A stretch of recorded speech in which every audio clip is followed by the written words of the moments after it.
What's going on, guys? It's Raganaman here, and welcome to my review for Halo Infinite. So, the main campaign has been out for about 2 weeks now. I've been making my way through it through Xbox Game Pass PC, and I have thoughts after finishing the campaign. I am going to try and structure this from the point of view as a writer, as you know, so I'm going to be breaking down the main story. There are some technical things I want to talk about, which did affect my gameplay experience, but I'm not going to get too deep into it. Mainly because I knew going into it my PC wasn't going to be able to run it at the best settings, or it wasn't going to be able to do all the things that maybe I wanted it to, but there were a few optimizations in the game that maybe I felt could have been there at launch for the PC version, and specifically for my graphics card, or my manufacturer's graphics cards, because it is severely unoptimized on AMD cards, which did affect my gameplay experiences as I could only really play at 30 FPS, and yes, I know some of you Xbox One players, that is all you can play at, but I was told, and I was told by 343 and 343 told everybody that my series of graphics card could run the game on minimum settings at a decent frame rate, and it barely runs the game at 30. I've managed to optimize it. I can't run at 1080p in the multiplayer tool unless at 60 frames, but turning down a load of different settings and optimizing it, you can get it to run at 60 sometimes, and mostly like 55 to 58 frames. But yeah, that's as far as I'm gonna go into the technical side of it. So now moving into the main campaign, I'm going to break this up into several different sections. So first I'm going to start talking about how Halo 4, Halo 5, and Halo Infinite will connect, and kind of how I see them as a trilogy in a sense. Then I'm going to move in and talk about Master Chief, the weapon, and Cortana's kind of plotline throughout the story.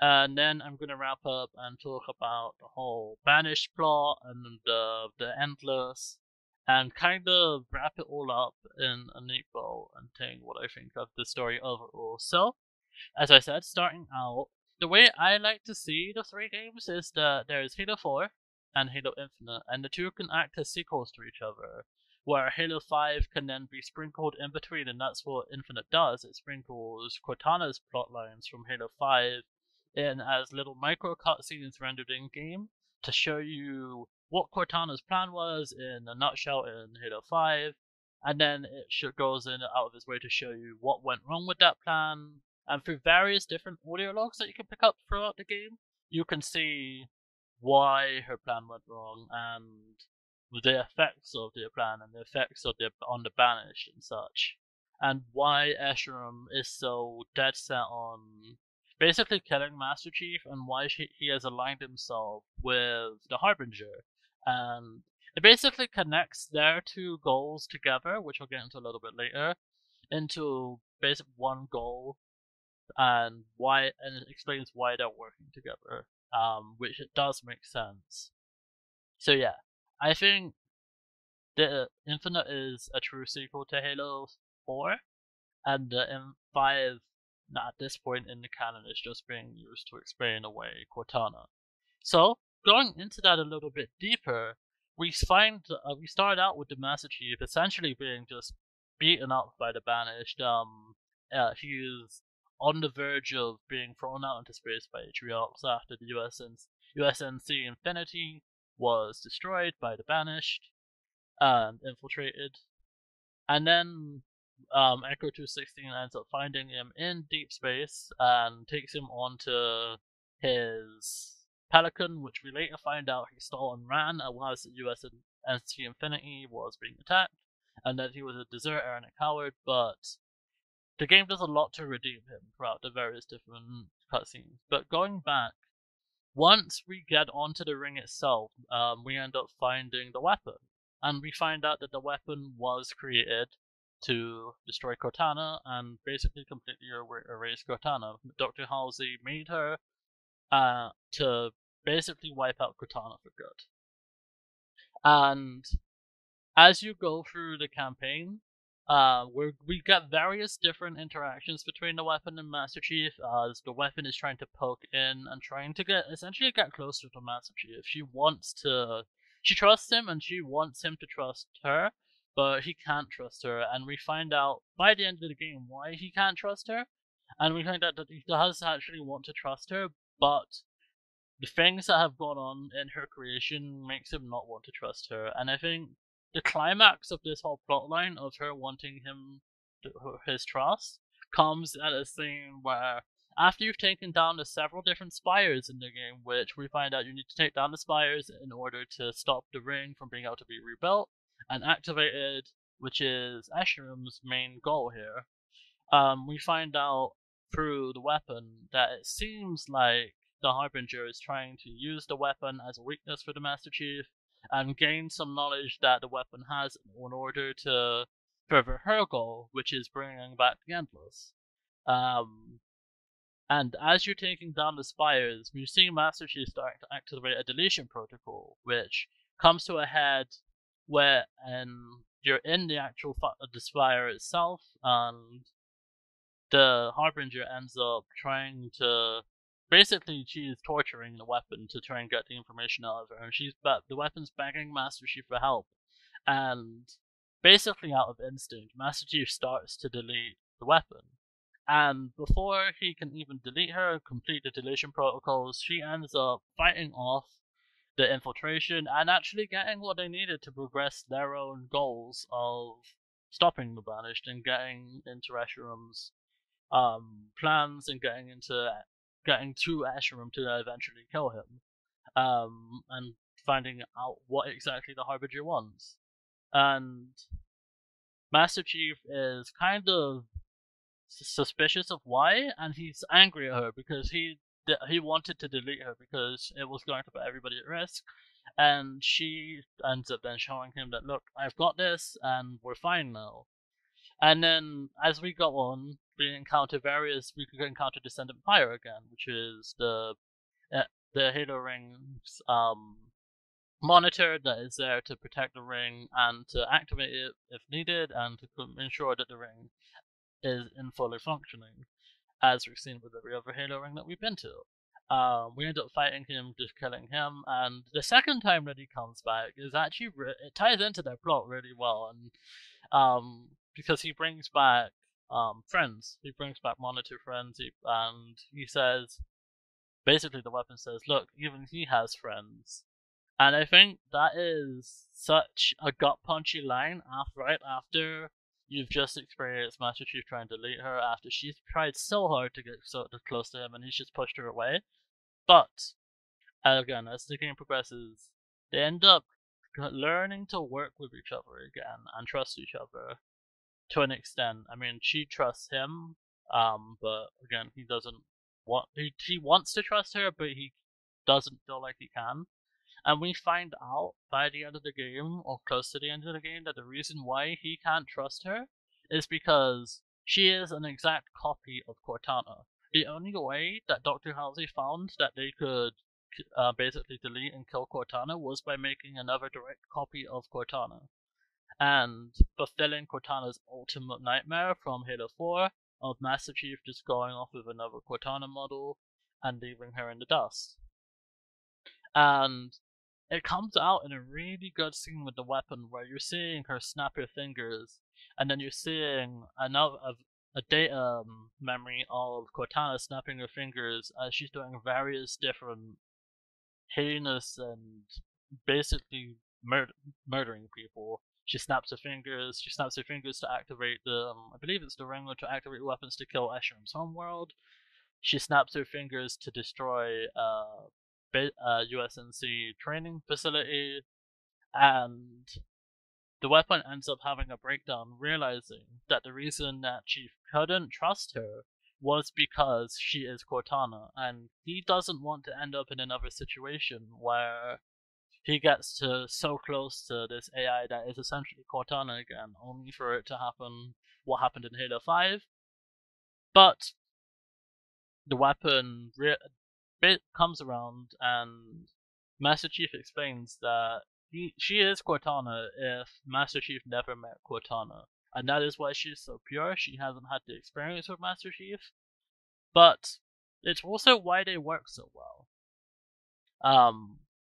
they essentially, as far as I have interpreted it, they complete each other. So, diving a little deeper into that, the Master Chief, his outlook on the world is everything is dangerous, everything is essentially out to kill you unless it's human or it's on UNSC side. And the weapon being, I don't want to say like a childlike mentality, but she wants to see the good in the universe. She thinks that the Halo ring is beautiful. She thinks that the different structures around the Halo ring are beautiful. And she wants desperately for Master Chief to see that. And I think he does to an extent by the end of the game. And especially after killing Escharum and him showing him respect, and it comes out in Echoes 216 thing, like how could you show him respect? And it's like in the end he was just a soldier hoping that he did the right thing. This game goes a really long way, and I think the 343 in Halo 4 and in Infinite go a really long way in showing that Master Chief isn't just a soldier. He is a lot more and a lot different from any regular soldier, even any regular Spartan. And that he is capable of caring, and I think you see that a lot through the way that he recoils whenever the weapon tries to prod and poke and try and get to know him. And obviously, as you know, it's because that she is Cortana before they met. So it's really hard for him to try and connect with her because of all of the memories that are attached to him. And of course, it doesn't help that wherever he goes, there are still data remnants of Cortana, and we can see various different moments, like the moment that she left him in Halo 4, and various different moments from Halo 5. It makes it hard for him to trust a weapon whilst he's saying his past and his mistakes that he blames himself for. He blames himself for Cortana ending up doing the way she does. So that only adds onto his pain and not wanting to trust the weapon, but knowing and being fully aware of what's happened before and not wanting to repeat that. Because he then says to her that it was his job to make sure that she doesn't go down the same path as Cortana. And that is why they are paired together now, because Master Chief is essentially taking care of her. They essentially give Master Chief the father-like figure throughout this entire campaign. I think it really works as well, as, like I said, there are two different outlooks in the world merge into one whole. And it's a really nice way to write it. And I think moving over now and talking a little bit about the Banished story.